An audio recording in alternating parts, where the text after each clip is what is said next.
उसको भी मोहतरम चीफ जस्टिस साहब पाकिस्तान सुप्रीम कोर्ट के उन्होंने उस सारे अटेम्प्ट को स्कटल कर दिया।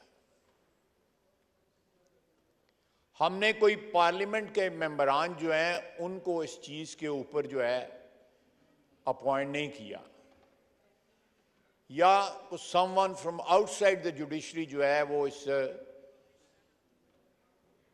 कमीशन के ऊपर अपॉइंट ना किया गया।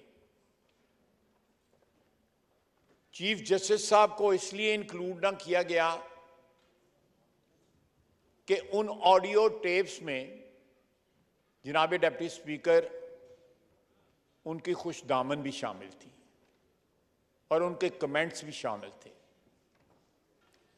तो इंसाफ के असूलों को मद्देनजर रखते हुए हमने ये बनाया कमीशन जो है। चीफ जस्टिस साहब से ये उम्मीद की कि वो मेहरबानी करेंगे, अपनी ज़ात को जो है इस चीज़ से परे रखेंगे और इंसाफ का जो तराजू जो है इस कमीशन के 3 जजेस के हाथ में रहने देंगे ताकि वो इंसाफ कर सकें। एक जो ये इंप्रेशन पाया जाता है कि ऑडियो टेप्स जो हैं या जो गुफ्तगू सुनी जाती है या जो ऑडियो लीक्स हैं वो शायद जो है कोई फ़ोन के साथ या किसी और डिवाइस के साथ जो है कुछ लगा के की जाती है।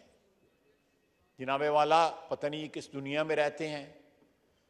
आजकल आप बरतानिया में बैठ के पाकिस्तान में जो है हैक कर सकते हैं, आपका फ़ोन हैक हो सकता है और उसकी तमाम गुफ्तगू और मैसेजेस जो हैं वो रिकॉर्ड पे आ सकते हैं। उसके लिए किसी लिसनिंग डिवाइस जो है उसकी ज़रूरत नहीं होती। वो दुनिया में कहीं भी बैठ के जो हैकर्स हैं, इस वक्त इंटरनेशनल हैकर्स जो हैं, आपको पता है कि बहुत सी चीज़ें अमेरिका में भी और बड़ी बड़ी जो हमारी ताकतें हैं दुनिया की, उनकी जो है इंटेलिजेंस जो है वो ब्रीच हुई और हैकर्स ने उनकी इंफॉर्मेशन जो है वो स्टील की गई। ये जो किस्सा जो है ये पाकिस्तान में भी हो सकता है। और जनाबे वाला उसके बाद मेरी इतला है कि साकिब नसार साहब के बेटे ने, आपने एक कमेटी बनाई, मेरा ख्याल है बुतानी साहब यहां बैठे हुए हैं, बुतानी साहब उस कमेटी के इंचार्ज हैं। उसके खिलाफ जो है इस्लामाबाद हाई कोर्ट में दरखास्त दे दी गई। अब वो भी जो साकिब नसार साहब के बेटे हैं वो बाकायदा करोड़ों रुपए की सौदा करते हुए जो है आवाज उनकी जो है, या तो आवाज से इनकार करेंगे मेरी ये आवाज नहीं है, या बताएं कि वो बड़ा नेक काम कर रहे थे उस कन्वर्सेशन में, या बड़ा कोई फलाही काम कर रहे थे। वो तो अपनी फलाह का काम कर रहे थे। कोई 1 करोड़ 20 लाख रुपए का कुछ सौदा था टिकट के लिए, और टिकट भी उस इलेक्शन के लिए जो होना नहीं था, जो हुआ नहीं है। 14 मई गुजर गई है, पता नहीं पैसे वापस किए हैं या नहीं किए, जो बयाने पकड़े हुए थे वो वापस किए हैं या नहीं किए। ये एक अलग किस्सा है। जनाब वाला मैं एक मिसाल दूंगा कि आज से कुछ साल पहले एक केस था जिसमें, if I remember it correctly, chief justice से जो उस वक्त के जनाब इफ्तिखार चौधरी साहब, उनके बेटे का मलक रियाज के साथ केस था कोई। वो केस जब लगा तो चीफ जस्टिस साहब ने रिक्यूज कर लिया, अपने आप को अलहदा कर लिया, अपने आगे वो केस ना लगाया, खुद ना मुंसिफ बने। लेकिन इस किस्म की रवायात मेरा ख्याल है सुप्रीम कोर्ट की कि चंद लोगों ने तर्क कर दी हैं। वो रवायात जो थी हमारी अदलिया की, जहां पे बड़ी बड़ी तारीख किस्म की भी रवायात बनी, अल्लाह ताला माफ करे उन लोगों को और हमें भी, वहां पे अच्छी रवायात थी, लगता है अच्छी रवायात भी जो है तर्क की जा रही हैं, उनको भी अबैंडन किया जा रहा है। अगर उस वक्त के चीफ जस्टिस इफ्तिखार चौधरी साहब अपने आप को रिक्यूज कर सकते हैं, तो आज जनाबे डिप्टी स्पीकर एक ऐसा मसला जिनमें उनके अजीज जो हैं, उनकी ऑडियो टेप्स इन्वॉल्व हैं, उनको उससे उस वक्त रिक्यूज करना चाहिए, अपने आप को उस बेंच से अलहदा करना चाहिए, बल्कि दूर दूर का भी वास्ता नहीं रखना चाहिए, ताकि इंसाफ पे उनकी ज़ात जो है डायरेक्टली या इनडायरेक्टली असरअंदाज ना हो सके। अब मैं दूसरी मिसाल पे आता हूं जनाबे स्पीकर। सुप्रीम कोर्ट प्रैक्टिस और प्रोसीजर एक्ट बनाया गया, उसमें जनाब चीफ जस्टिस साहब के इख्तियारात को वुसअत दी गई, उनको एक्सपेंड किया गया, उनका जो एम्बिट है उसको इनलार्ज किया गया, लेकिन उस पर अभी कुछ दस्तखत ही नहीं हुए थे, वो एक्ट ही नहीं बना था। और सुप्रीम कोर्ट में जो है उसका नोटिस ले लिया। एक चीज जो है जिसने अभी कोई शक्ल ही नहीं फाइनल इख्तियार की, वो अभी प्रोसेस से गुजरा है, उस प्रोसेस का जो है ना वो नोटिस ले लिया। ये पहले कभी नहीं हुआ।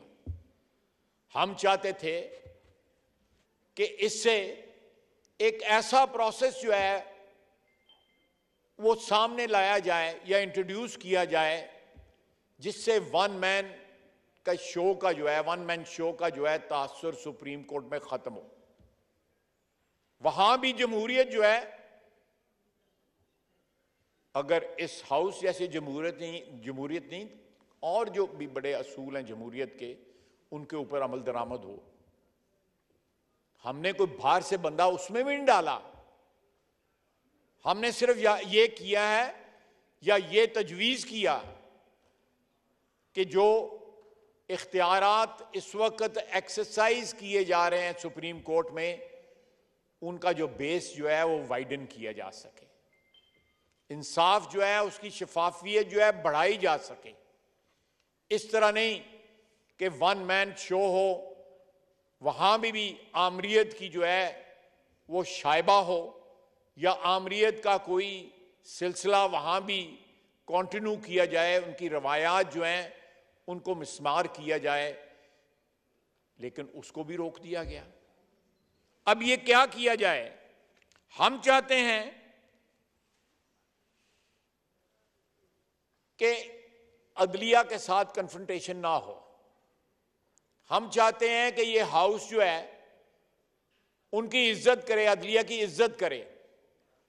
लेकिन जनाबे वाला, जब चीफ जस्टिस कहते हैं कि हुकूमत जो है या पार्लियामेंट जो है वो अदलिया को डिक्टेट नहीं कर सकती, हमारा जो ट्राइकोटमी का प्रिंसिपल है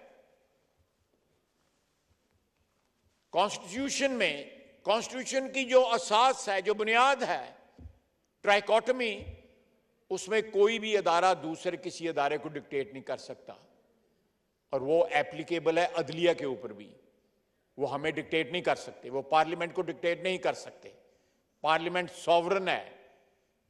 पार्लियामेंट जो है, मैंने पहले भी अपनी तकरीरों में कहा है कि पार्लियामेंट की कोख से जन्म लिया हुआ है आइन ने। पार्लियामेंट का इस ट्राइकोटमी में भी एक ऐसा रोल है जो मुतबर्रक है, जो मुकद्दस है आइन की रूह से। उस प्रिंसिपल को हमें तो कह रहे हैं कि डिक्टेट ना करें, लेकिन वो एप्लीकेबल जो है अदलिया पे भी है, सुपीरियर जुडिशरी पे है कि वो भी किसी और अदारे को डिक्टेट ना करे, वो भी ट्रेसपास ना करे किसी और टेरिटरी के ऊपर। जनाब डिप्टी स्पीकर, ये सिचुएशन जो है ये ज्यादा देर चलनी जो है पाकिस्तान की जो आईनी जो अरेंजमेंट है उसके लिए नुकसानदेह है। ये लोग they are driven by their personal interests. Audio leaks में भी अगर आज नोटिस लिया गया इस्लामाबाद हाई कोर्ट में, तो जिस शख्स ने वो एप्लीकेशन दी है वो ऑडियो लीक्स में वो इन्वॉल्व है। आप जो है छुप के करें जुर्म या जाहिरी करें जुर्म, जो है जुर्म जुर्म ही रहता है। अगर उसका नोटिस लिया जाए बाकायदा अदारे की, इस अदारे की जो है कमेटी के जरिए, या जो है अदलिया के एक 3 सीनियर काबिल एहतराम जज साहिबान हैं, जो नेक्स्ट सीनियर मोस्ट जो थे इसके सुप्रीम कोर्ट के चीफ जस्टिस के बाद, उनको उनका हेड बनाया। वो उनकी तबाह नाजक पे नागवार गुजरा और उसका उन्होंने सारा कुछ अपने हाथ में ले लिया। जनाब वाला, सियासतदान जो हैं, माजी में हमने बड़ी बड़ी गलतियां की हैं, लेकिन हम अपने मामलात के ऊपर खुद कभी जो है किसी और को बिठा दें, अपनी मर्जी के बंदे को बिठा दें, इस किस्म का हम जो है कोई 2 नंबरी कर सकते हैं, लेकिन इस किस्म की जो है वो 2 नंबरी नहीं देखी कि आप जो है इंसाफ की कुर्सी पे बैठे हुए हैं। आप सबसे बड़ी कुर्सी इंसाफ की जो है उसके ऊपर पाकिस्तान में बैठे हुए हैं, तो आप ऐसे मौजूआत या ऐसे केसेस या ऐसी प्रॉब्लम्स जो हैं या ऐसे तनाजात जो हैं जिनमें आपकी जात डायरेक्टली या इनडायरेक्टली जो है मुलव्वस है या एक्यूज्ड है, आप उस पर किस तरह बैठ सकते हैं? हम आपकी वसातत से एड्रेस करता हूं कि हम आपकी इज्जत को इन्हांस करना चाहते हैं। एक मजबूत, काबिल एहतराम और तमाम शक व शुबा से बाला अदलिया किसी भी मुआशरे के लिए जो है वो जरूरी होती है। कोई भी मुआशरा जो है सरवाइव नहीं कर सकता एक ऐसे जस्टिस सिस्टम के बगैर जो शक व शुबा से बाला हो। लेकिन जो ये किया जा रहा है, मैंने 2 चीजें आपके सामने रखी हैं। एक ऑडियो लीक्स का जो कमीशन बनाया गया और दूसरा जो एक्ट हमने पास किया उसका किस तरह नोटिस लिया गया। ये कैसी रवायात जो है उनको मुरतब कर रहे हैं। ये रवायात जो है काबिल फख्र नहीं होंगी, ये रवायात जो है काबिल शर्म होंगी। जो भी इस रवायात का आर्किटेक्ट होगा उसके लिए भी और आने वाली नस्लों के लिए भी ये काबिल शर्म होंगी। इस मुल्क में हमारी तारीख में ऐसे चीफ जस्टिस मौजूद हैं, मैं नाम नहीं लेता, मैं बार बार नाम लेते हुए मुझे थोड़ी सी हया आती है।